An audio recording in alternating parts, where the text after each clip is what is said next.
Gênesis capítulo 2, faremos a leitura de todo o capítulo.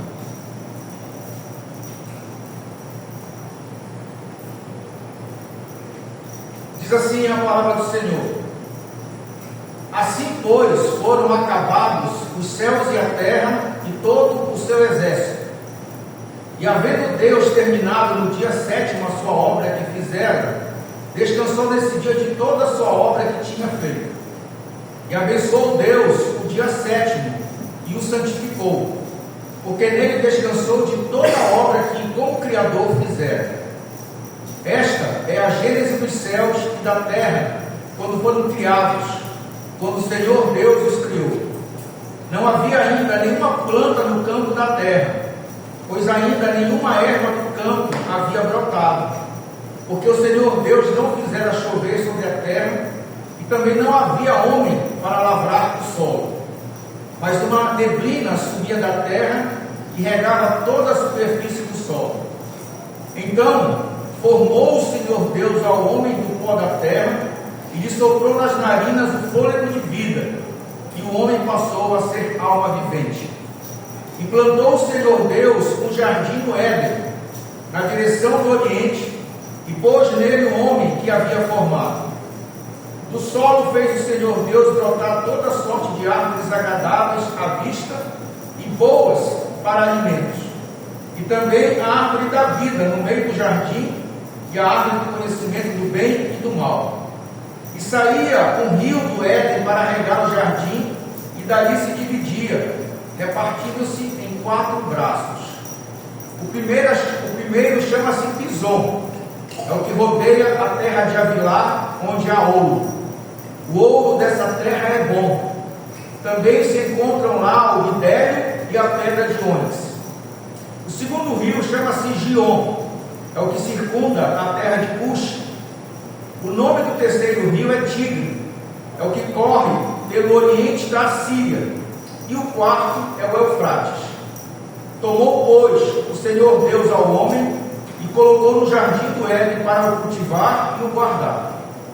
E o Senhor Deus lhe deu esta ordem: de toda árvore do jardim comerás livremente, mas da árvore do conhecimento do bem e do mal não comerás, porque no dia que dela comeres, certamente morrerás.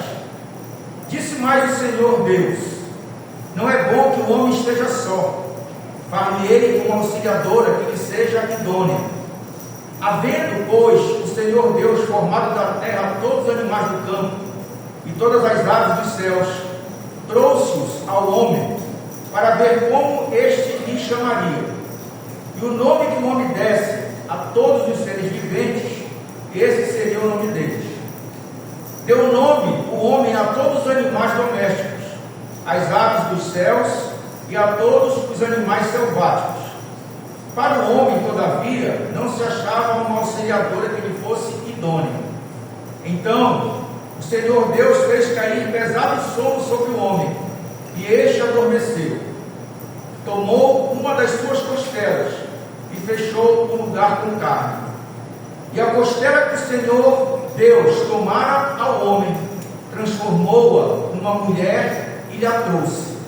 E disse o homem: esta, afinal, é osso dos meus ossos e carne da minha carne. Chamar-se-á varoa, porquanto do varão foi tomado. Por isso, deixa o homem pai e mãe, e se une à sua mulher, tornando-se os dois uma só carne. Ora, um e outro, homem e sua mulher, estavam nus e não se envergonhavam. Amém. Vamos orar mais uma vez. Pai Santo, Pai amado, nós te agradecemos, ó Pai, porque até aqui a tua mão nos conduziu. E diante da tua palavra, que é santa, que é bendita, que é perfeita, que é útil para o ensino, para a correção, para a exortação, para a educação na justiça, nós nos colocamos humildemente e te pedimos que o teu Santo Espírito, Senhor, abra os nossos ouvidos, quebrante os nossos corações, para que possamos não apenas ouvir palavras, mas que nós possamos ouvir a tua palavra, possamos ouvir a tua voz. E uma vez que ouçamos, essa palavra seja semente de vida divina que encontre morada em nossos corações. Nos capacita, Senhor, nos capacita nesse momento a podermos compreender o Teu santo ensino nesta noite. Nós te oramos, te agradecemos e suplicamos, em nome de Jesus Cristo, nosso Senhor, que vive e reina para todos sempre. Amém. Queridos, quem é Deus? Você sabe como descrever Deus? Descrever como Ele é? Descrever as características de Deus? Se nós olharmos ao nosso redor, se nós observarmos a criação ao nosso redor, as estrelas, as montanhas, os imensos lagos, oceanos, até mesmo o milagre do nascimento de um bebê, nós podemos perceber dois grandes atributos invisíveis de Deus: o seu eterno poder e a sua majestade. Mas quando nós abrimos a Bíblia, Deus se revela a nós de uma forma muito mais clara, de uma forma muito mais íntima. E nós vemos isso quando nós abrimos a Bíblia aqui em Gênesis, no capítulo 2. No capítulo 1 até o verso 3 do capítulo 2, nós podemos ver aqui Deus revelando a sua glória na criação dos céus e da terra. E agora, no capítulo 2, a partir do verso 4, ele vai nos mostrar o que aconteceu com essa criação. Depois de ter criado todas as coisas, o que aconteceu? E o versículo 4, ele começa assim: esta é a gênese dos céus e da terra. Estas primeiras palavras do verso 4, elas podem também ser entendidas de outra forma. Podemos dizer também: estas são as gerações dos céus e da terra. Ou podemos dizer: esta é a genealogia dos céus e da terra. Lembra que no domingo passado nós falamos sobre a genealogia de Jesus? Agora nós estamos vendo aqui a genealogia dos céus e da terra. Deus criou os céus e a terra, e agora Ele vai nos revelar o que aconteceu com esta criação, o que aconteceu com a sua criação. Nesse texto que nós lemos, os versos 15 até o 17, são os versos centrais do capítulo. Nesses versículos, vemos que Deus coloca o homem num jardim cercado de bênçãos, e Ele dá tudo ao homem, tudo que o homem precisa, inclusive vida em abundância. E em meio a todas estas bênçãos, Deus mostra que Ele quer um relacionamento com Adão. Deus, Ele não é um Deus remoto. Deus, Ele é um Deus de relacionamento, é um Deus relacional. E esse relacionamento é um relacionamento muito simples. Ele é feito por base de um pacto, de uma aliança. E uma aliança que tem por base dois pilares.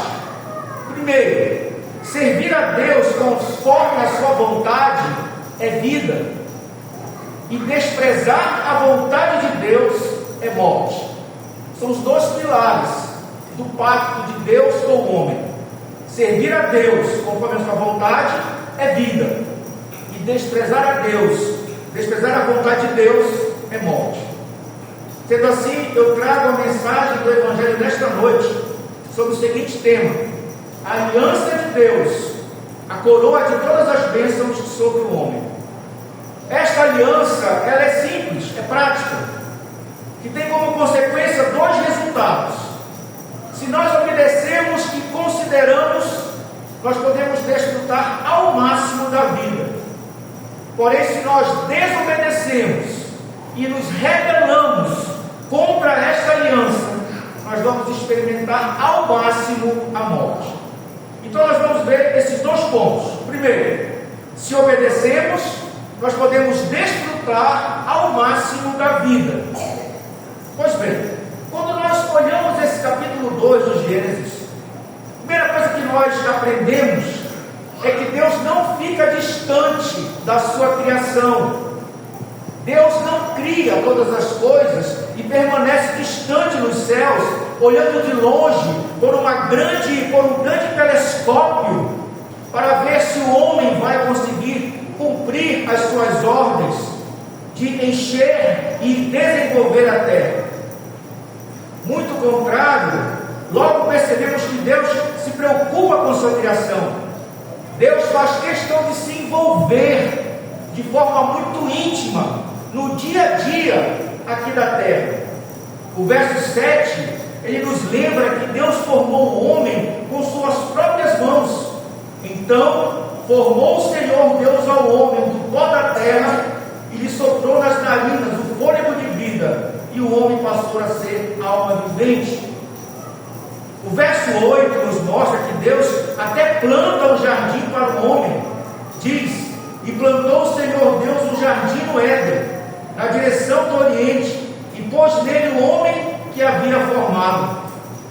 O verso 9 nos mostra que Deus cuidadosamente está organizando o jardim de tal forma que não somente produza muitos frutos, mas também que seja lindo, que seja agradável para a contemplação, para que Adão e Eva pudessem admirar a criação. Diz assim: do solo fez o Senhor Deus brotar toda sorte de árvores agradáveis à vista e boas para alimentos, e também a árvore da vida no meio do jardim, e a árvore do conhecimento do bem e do mal. Dos versos 15 até o verso 10, nos mostram Deus que já preparou o futuro para o homem, porque ao redor do jardim, ele relata que tem riquezas, e tem muitas descobertas, muitas oportunidades para serem descobertas e para serem desenvolvidas. Ele providenciou até o mapa. Se vocês notarem, Deus providenciou o mapa nesse capítulo. Ele diz que os rios, ele descreve os rios no texto, e esses rios servem como rotas, como estradas, né, para o homem poder sair e voltar quando quiser do jardim, para que pudesse dominar toda a terra para a glória de Deus. E dos versos 18 até o verso 24, esses versos nos mostram que Deus faz questão de providenciar uma auxiliadora para Adão. Ele criou todos os animais, macho e fêmea, e cria só o homem, mas ele não deixa o homem só, ele também cria, né, uma auxiliadora. Primeiro ele mostra todos os animais para Adão, e finalmente então Deus providencia para Adão uma esposa, ou seja, não apenas uma mulher, não apenas uma secretária ou uma empregada, mas uma esposa, a sua esposa. Diante deste panorama de Gênesis, nós podemos fazer algumas perguntas. Por que toda essa participação íntima na vida do dia a dia aqui da terra? Por que o grandioso Deus está tomando tanto cuidado com os detalhes da vida de suas humildes criaturas?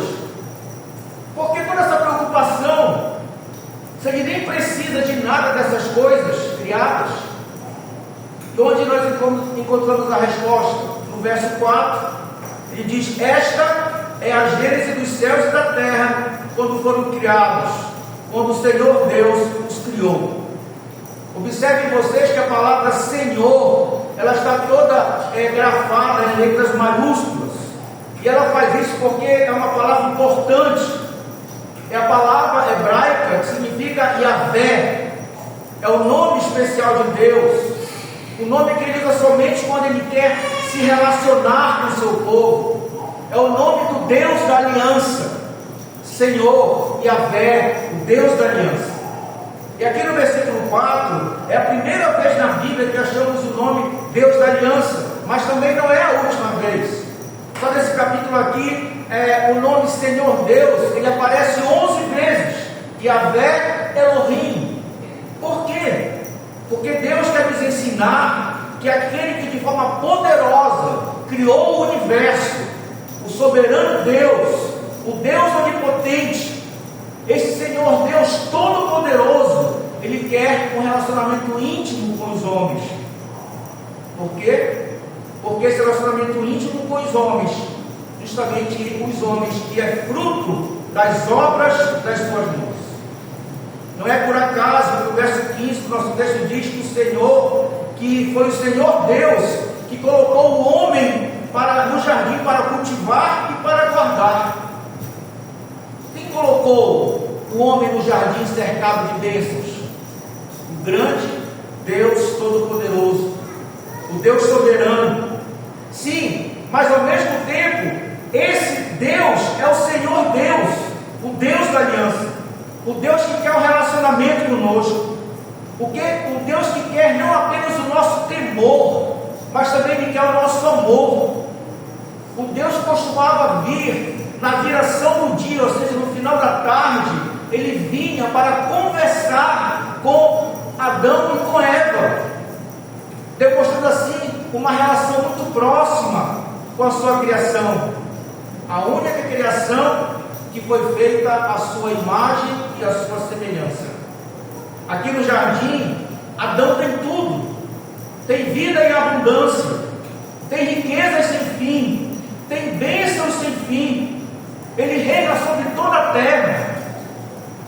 Deus até autorizou que ele desse nome a todos os animais. Adão, ele é o gerente da criação para a glória de Deus. E o que é mais importante do que tudo, Adão, ele tem um relacionamento íntimo com Deus. Ele anda com Deus literalmente. Deus está com Adão literalmente.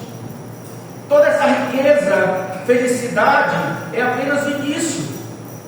No verso 16, o Senhor Deus dá uma ordem: de toda a árvore do jardim comerás livremente. Literalmente, ou seja, ao pé da letra, no hebraico diz assim: de toda a árvore do jardim comendo comerás.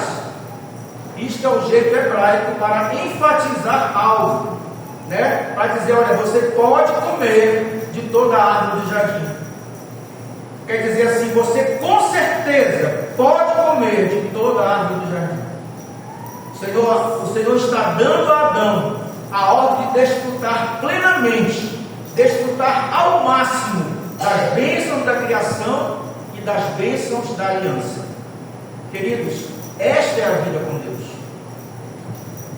Isto é viver com Deus. O homem ímpio acha que obedecer a Deus significa uma vida chata, significa uma vida que tem que deixar para trás muita alegria, muita felicidade. O ímpio acha que viver com Deus significa muitas regras, muitas proibições. E muitas vezes o ímpio pensa dessa forma porque pregadores infiéis deixam de pregar o Evangelho de Cristo e passam a pregar legalismo, passam a pregar opiniões próprias de homens.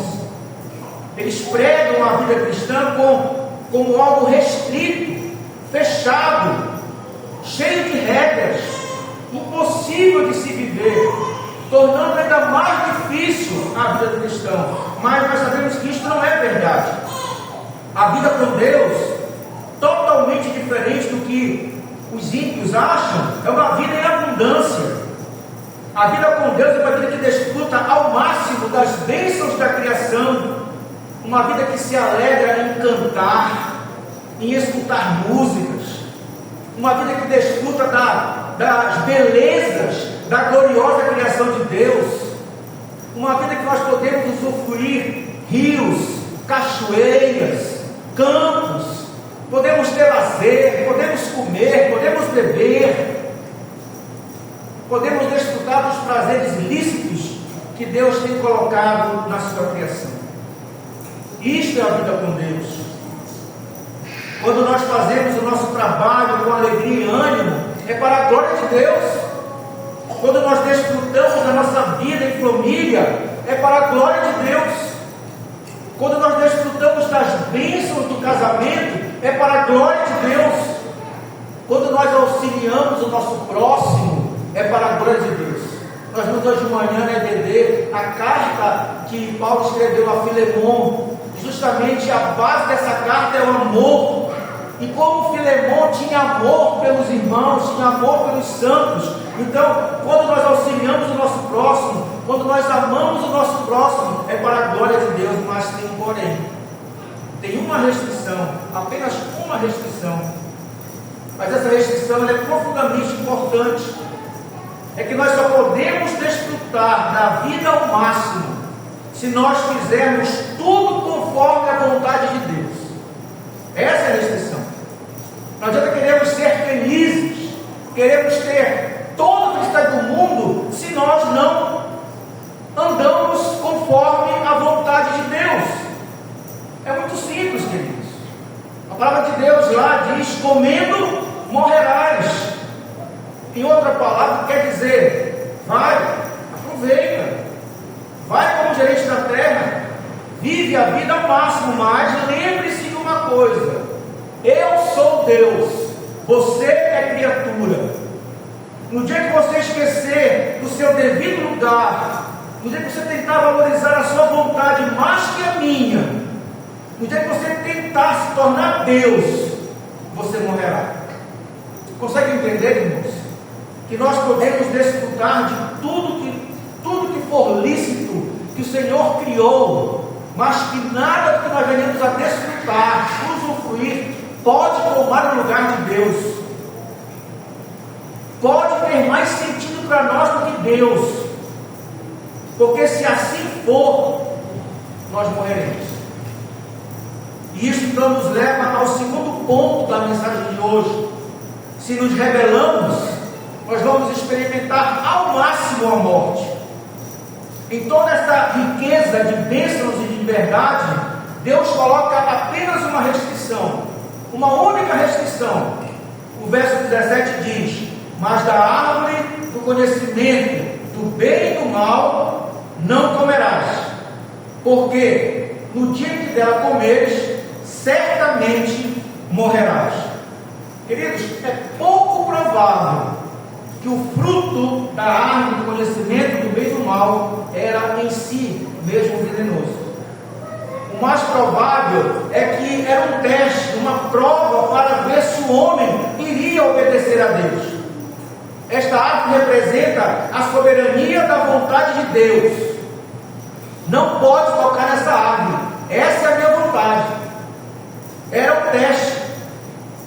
Adão tinha todo o jardim preparado pelo próprio Deus, e Deus de repente faz esse teste para ele perguntar assim: será que o homem vai se submeter à vontade de Deus?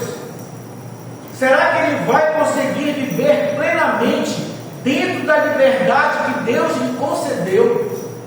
Porque nós temos liberdade para viver, mas temos um limite dessa liberdade, que é até o momento que nós não desobedecemos a Deus. Ou será que o homem vai querer saber mais do que Deus?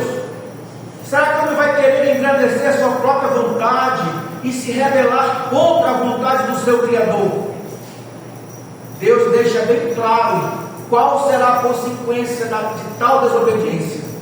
No dia em que dela comeres, certamente morrerás. No dia em que me desobedeceres, certamente morrerás. Literalmente, no hebraico diz assim: no dia em que dela comeres, morrendo, morrerás. Ou seja, será uma morte definitiva, que é totalmente oposto ao desfrutar plenamente da vida com Deus.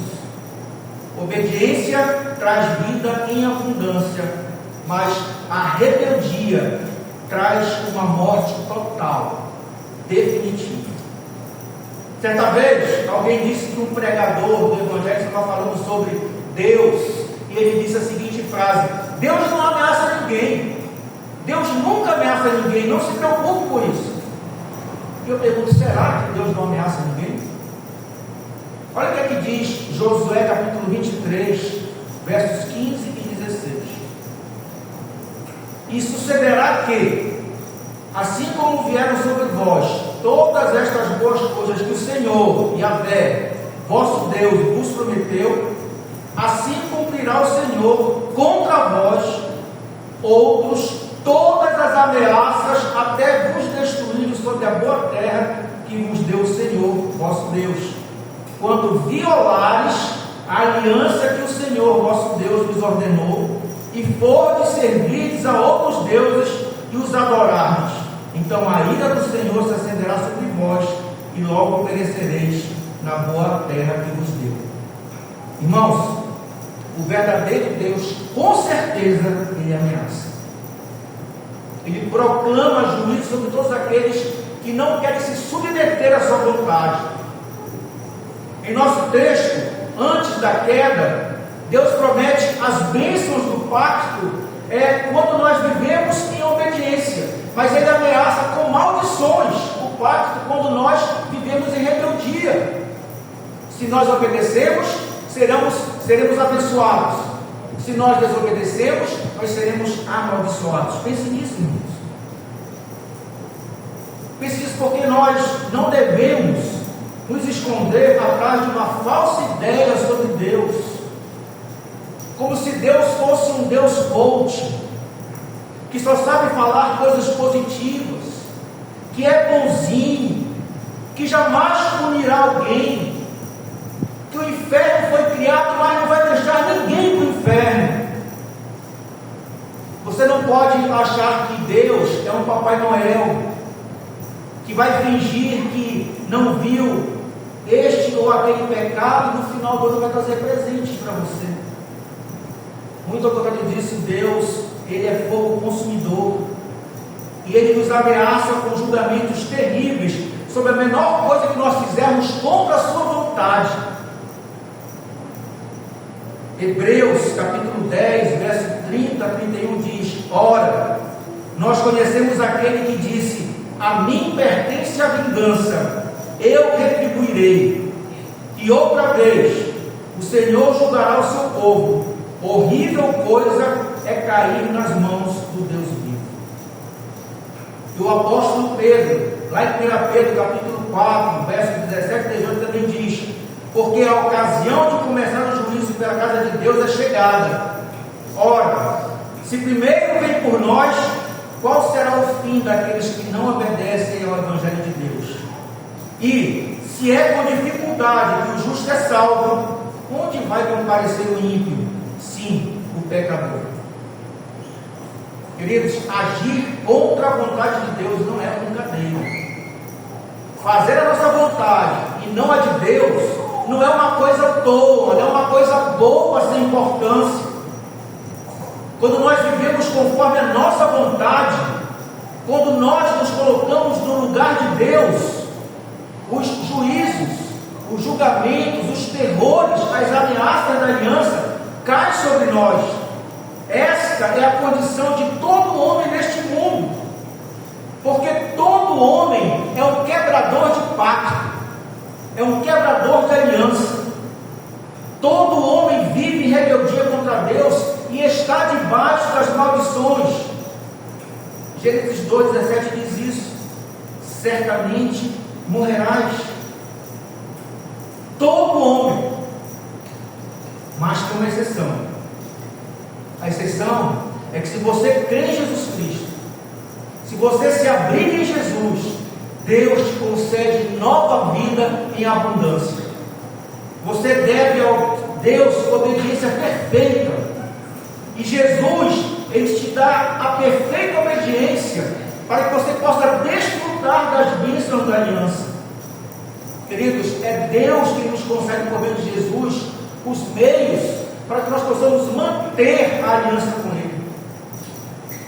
É Deus que nos concede por meio de Jesus os meios para que nós possamos manter a aliança com Ele. Seu pecado e sua rebeldia eram no seu passado um passaporte prontinho para a sua morte, mas Jesus diz: eu morri em teu lugar, eu paguei o castigo que você merecia, eu carreguei a maldição que estava sobre você, eu entreguei a minha vida para te salvar. E nós ainda queremos andar em rebeldia contra o Senhor. Concluindo, irmãos, é isso que Jesus faz. Jesus não promete novos carros, uma conta bancária poupuda, gorda. Jesus não promete prazeres, riquezas deste mundo. Ele nos dá algo muito mais fundamental. Ele nos dá algo que é muito mais essencial para nós. Ele mesmo, o próprio Deus, renova e confirma a aliança conosco. Ele nos faz parte do seu povo, um povo que foi remido e redimido pelo sangue do seu Filho. Deus restabelece o pacto entre Deus e o seu povo, um pacto que desde o início o homem sempre quebrou, mas ele restabelece o pacto agora por meio de seu Filho, o mediador definitivo desse pacto. O pacto que o próprio quebrou, ele mesmo restabelece. Ele diz assim: olha, você tem que tu tens, homem, que restabelecer o pacto. Não, eu restabeleço o pacto, entregando o meu filho por ti. Ele restabelece a paz e a comunhão entre Deus e todos aqueles que creem pela pessoa de Jesus Cristo, seu Filho. Que bênção, irmãos! Que grande bênção! Porque em Cristo nós podemos começar de novo a viver a vida ao máximo. Sabe aquela vez que estávamos com o passaporte carimbado para a morte? Em Cristo nós podemos viver, recomeçar a viver essa nova vida ao máximo, usufruindo da vida em abundância. Nós podemos crescer a cada dia mais e mais. Podemos ter mais alegria, desfrutar das bênçãos da aliança de Deus. É isso que Deus faz por nós. Este é o nosso Deus. Ele é o Senhor do pacto. Ele é o Deus da aliança. O Espírito Santo, ele continua nos aperfeiçoando até o dia quando Cristo vai voltar. E nós vamos viver então para a perfeita, sempre para a perfeita comunhão com Ele.